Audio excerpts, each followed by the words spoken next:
Bismillahirrahmanirrahim.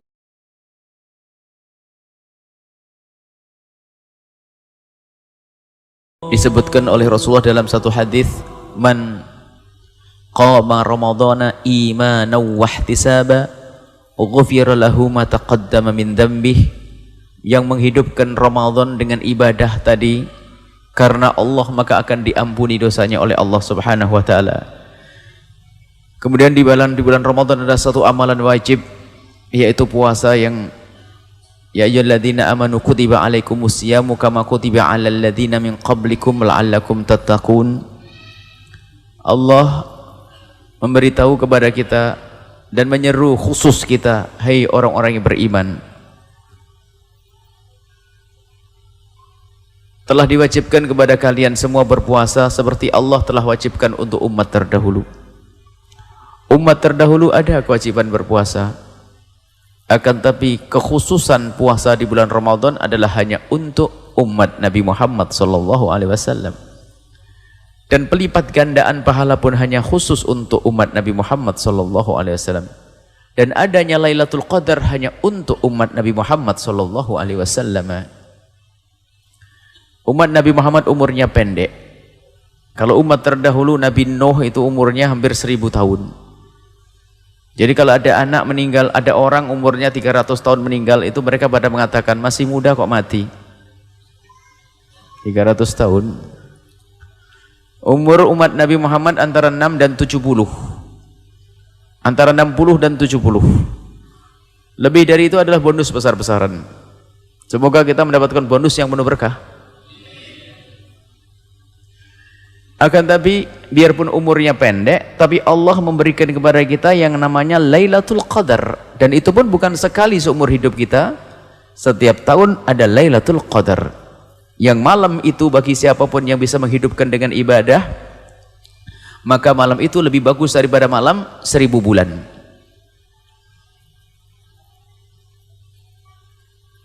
Lebih bagus daripada 1000 bulan. Dihitung 1000 bulan. Itu lebih daripada umur kita. Bahkan nanti kalau dijumlah dari umur tahun ke tahun melebihi daripada umur Nabi terdahulu.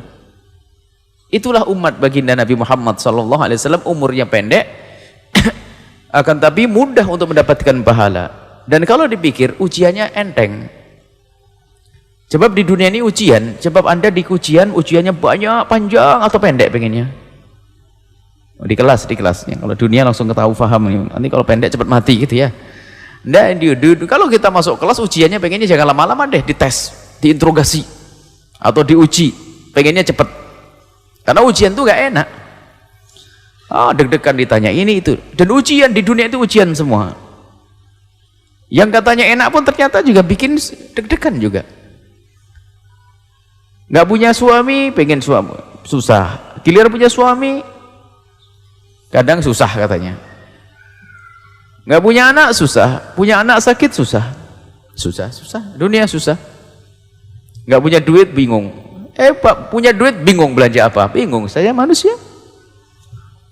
Kalau sudah di surga sudah enak betul. Nah, terlintas di hati sudah dikasih oleh Allah Subhanahu wa taala. Baik, ini dunia ujian. Dan untuk umat Nabi Muhammad ujiannya pendek. Tapi ujian yang pendek ini akan diberi oleh Allah imbalan yang besar di hadapan Allah Subhanahu wa taala. Dengan ujian yang pendek, tapi kualitasnya melebihi daripada umat terdahulu. Di antaranya kita diberi bulan Ramadan, bulan dilipat gandakan pahala, dan di bulan Ramadan ada lagi nanti Lailatul Qadar yang disembunyikan oleh Allah. Disembunyikan pun di tempat-tempat yang penuh dengan keberuntungan. Jadi ibaratnya begini, ada 30 kolam ikan. 30 kolam ikan. Ada 30 kolam ikan. Cuman ada salah satu kolam ikan ini, kolam ikan yang kepalanya emas. Nah, anggap saja ini, kalau saya buat contoh dunia dulu. Kepalanya emas. Cuman di setiap kolam ikan itu ikannya banyak, ada udang segala macam. Jadi kita pun nyiduk biarpun tidak kena ikan emasnya, ikan kepala emas, tapi dapat ikan yang lainnya, kan itu. Artinya misalnya kita menghidupkan malam Ramadan yang pertama, biarpun malam itu belum Lailatul Qadar, tapi pahalanya tetap berlipat ganda.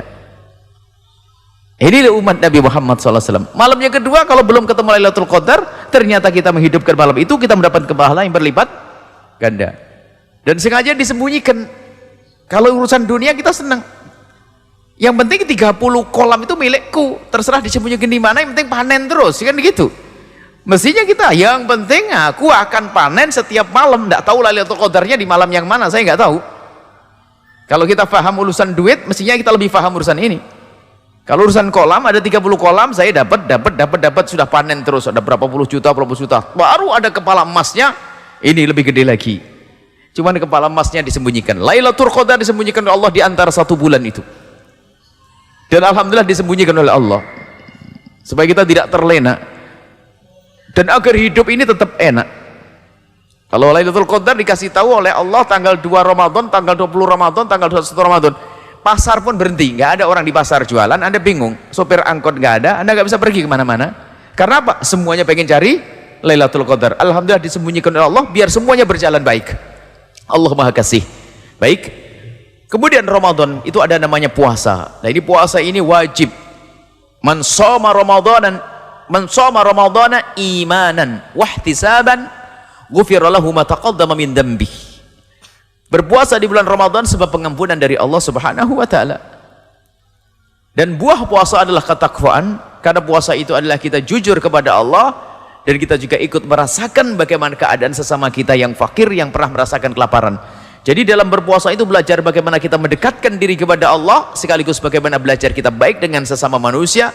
Dan itulah hakikat takwa, adalah baik kepada Allah dan baik kepada manusia. Yang baik kepada Allah tidak baik dengan manusia, bukan bertakwa. Mungkin seorang ahli sujud, mungkin seorang ahli puasa, sujud, sholat banyak, akan tapi jika ternyata tidak baik dengan manusia, nggak dianggap bertakwa. Atau sebaliknya, dia baik dengan manusia tapi tidak baik kepada Allah, bohong, dia tidak bertakwa karena dia tidak kenal Allah. Maka dengan berpuasa ini kita belajar.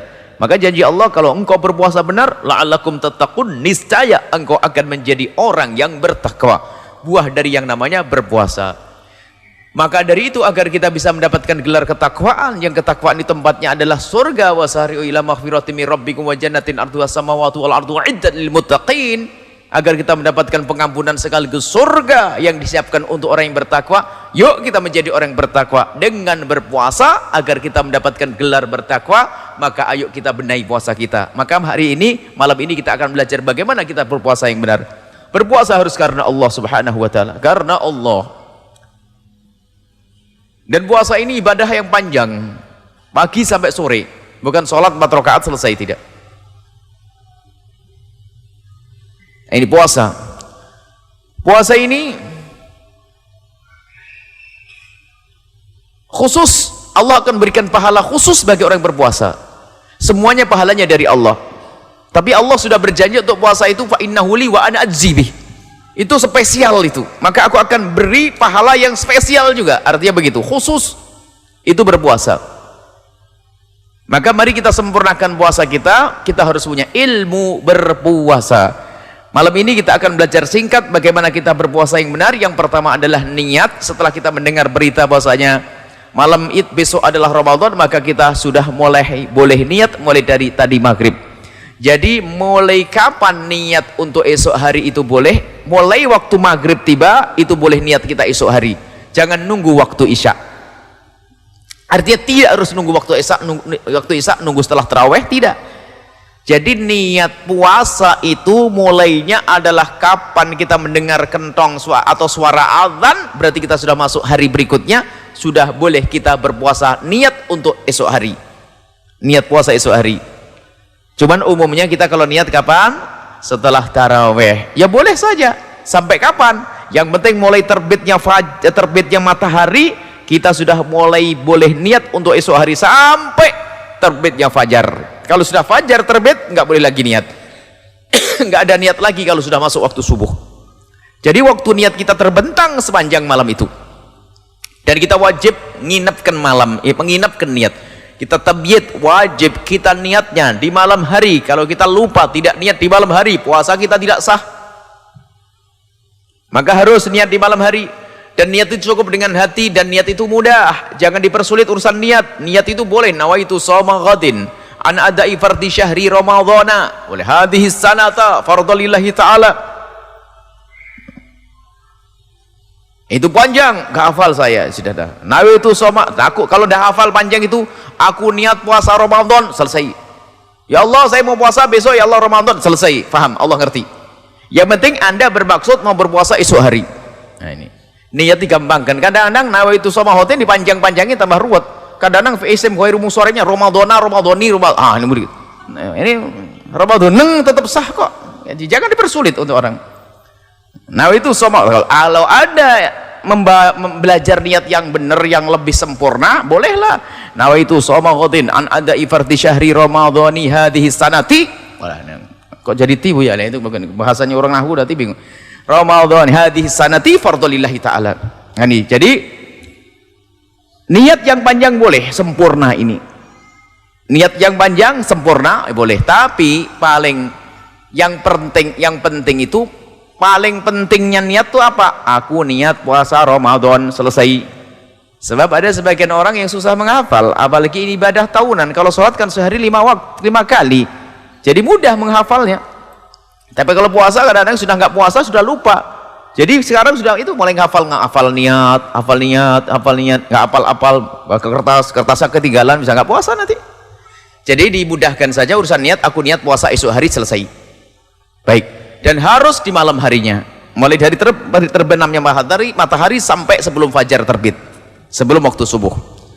Baik, setiap malam satu menurut mazhab kita Imam Asy-Syafi'i radhiyallahu ta'ala anhu. Cuman nanti untuk kemudahan, mohon nanti kita niat mengikuti mazhabnya Imam Malik. Kalau niat itu diborong saja, karena mazhab Imam Malik, karena satu Ramadan dianggap satu paket. Jadi boleh kita niat di malam yang pertama puasa itu, ya Allah aku mau niat puasa penuh sebulan di bulan Ramadan, gitu. Allah sudah paham dan ngerti. Nanti hari berikutnya, kalau Anda masih ingat niat, hendaknya Anda niat. Kalau tiba-tiba Anda lupa, Anda sudah niat ikut madhab Imam Malik rahimahullah ta'ala. Jadi dirapel niatnya, boleh didobel niatnya. Malamnya niat, malam pertama Ramadan, aku niat puasa Ramadan sebulan penuh, ya Allah, selesai. Itu dipermudah saja urusan niat. Dan niat itu di dalam hati sudah sah. Tidak usah diucapkan. Misalnya begini, Anda ingat niat, langsung saja dilintaskan dalam keadaan apapun. Dalam keadaan apapun, bahkan mungkin dalam keadaan Anda di dalam sholat. Kalau sholat, niat sholat batal, tapi kalau di dalam sholat terlintas di hati Anda ingin puasa, itu sudah sah niat Anda. Misalnya, saking begitu pentingnya niat, jangan sampai ketinggalan. Makanya niat pun boleh habis buka, Allahumma lakal sumtu, selesai. Setelah itu apa? Selesai, langsung baca niat, boleh sah, atau nunggu tarawih sah, atau nunggu sahur sah, selesai. Ini masalah niat saja. Kemudian setelah Anda niat, Anda harus menjauhi segala sesuatu yang dilarang agar sah. Jadi puasa itu adalah menahan diri dari hal yang membatalkan, mulai dari terbitnya fajar shadiq, masuk subuh maksudnya, sampai terbenamnya matahari. Menghindarkan diri kita dari hal-hal yang membatalkan puasa. Maka setelah itu kita wajib belajar apa sih yang membatalkan puasa. Apakah membatalkan puasa cukup tidak makan saja? Oh tidak. Dan batalkan puasa ada yang batalkan secara lahir dan batalkan secara batin. Kita akan bicara tentang yang membatalkan puasa secara lahir sehingga hukum puasa menjadi tidak sah, yaitu ada 9 hal yang membatalkan puasa. Ini sudah sering kami ulang-ulang, dan juga bersama seringnya sebagian kita lupa, maka begitu juga kami akan mengulang-ulang. Jadi yang membatalkan puasa itu ada 9, saudara. Pokoknya dihafal 9, selebihnya jangan dipikirin.